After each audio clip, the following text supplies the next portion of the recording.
when I was 2 months old, my parents found out I had transposition of the great arteries, which needed to be corrected. So they took me to Augusta, did the surgery. I was in intensive care for 3 months, had a bunch of blood transfusions throughout the surgery and recovery. Got out. For 15 years, I was always the smallest in school, really low weight, and was always told, it's your heart, it's your heart, it's your heart. Went for a third pacemaker replacement and had a bad cough after the surgery, so I couldn't get cleared to go back to school. After that, I went to a pulmonologist here in Brunswick that ran me through a bunch of tests. The first time he saw me, he said, there's something wrong with you. Your heart has nothing to do with your size. So he ran me through tests for dwarfism and multiple sclerosis, everything he could think of.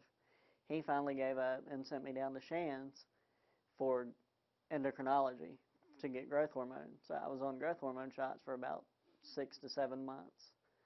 Well, my doctor down there was the head of endocrinology, so she was using my case to train her students.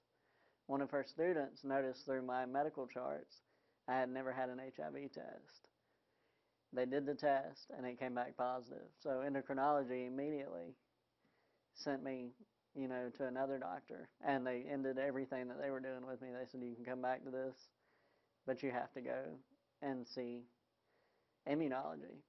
I got a doctor down there, and he actually told me after he got me better and saw that, I was going to be okay, that I probably only had about 4 to 5 months from the time that he originally saw me.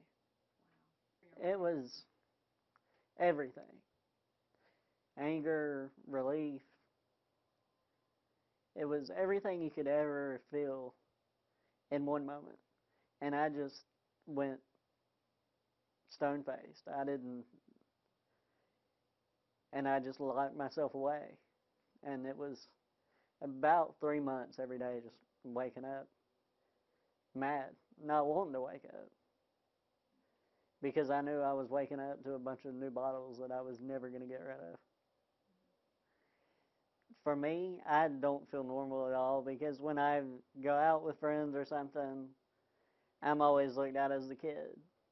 I'm always looked at as a kid. And even like business deals and different things that I've had to deal with, I'm always looked at as a kid, and I'm almost 30. And that's the most frustrating. That's the hardest part, is the fact that I will never be looked at as, who's this guy? It's always, who's this kid? 10 years from now, what do you hope is different? Where do you hope you are 10 years from now?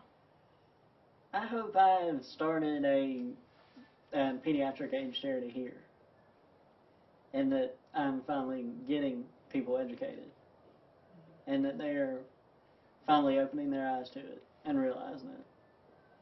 It's not cancer. It's not something that just happens. This is something preventable. And the only thing lacking is the education. And once that changes, the virus and everything about it will change. And there won't be a stigma with it. There won't be hatred. There won't be people look down on them. Have you had that experience? Yeah. When people will take the time to sit down and look at what's in front of them and see, because once it happens, you can't go back. Hindsight's 20/20. It was for me and my family. If it had only been a different hospital or a different time or a different anything, but you can't go back. You have to live with those choices. And what I have to live with right now is not a normal life. I don't know anybody else that gets up and takes handfuls of pills twice a day. Is there anything else that you think that people should know, especially since this is going to be one of those days that people actually hopefully are paying attention? Anything else you think? I just want people to not look down on somebody that's got the disease. If you know somebody that's got it, look out for them, watch out for them, love them, care for them. and educate. Ask them questions. If somebody's got it, they've sat in the doctor's office many hours, and they have heard everything about it and know everything about it. And that's all I want people to do, is if you know somebody that's got it, sit down with them for a lunch or whatever, and just try to find out about it. The ignorance is what's killing us. Do you foresee a time when we won't have to have this conversation, when we won't be spreading AIDS and HIV? I hope so. I hope so. But the way the world looks right now, it's very doubtful. And that's a horrible thing, especially with the resources we all have and everything available to us. And people just don't take the time. If you've got hours to spend on Facebook, why not go do something that could save your life, change your life?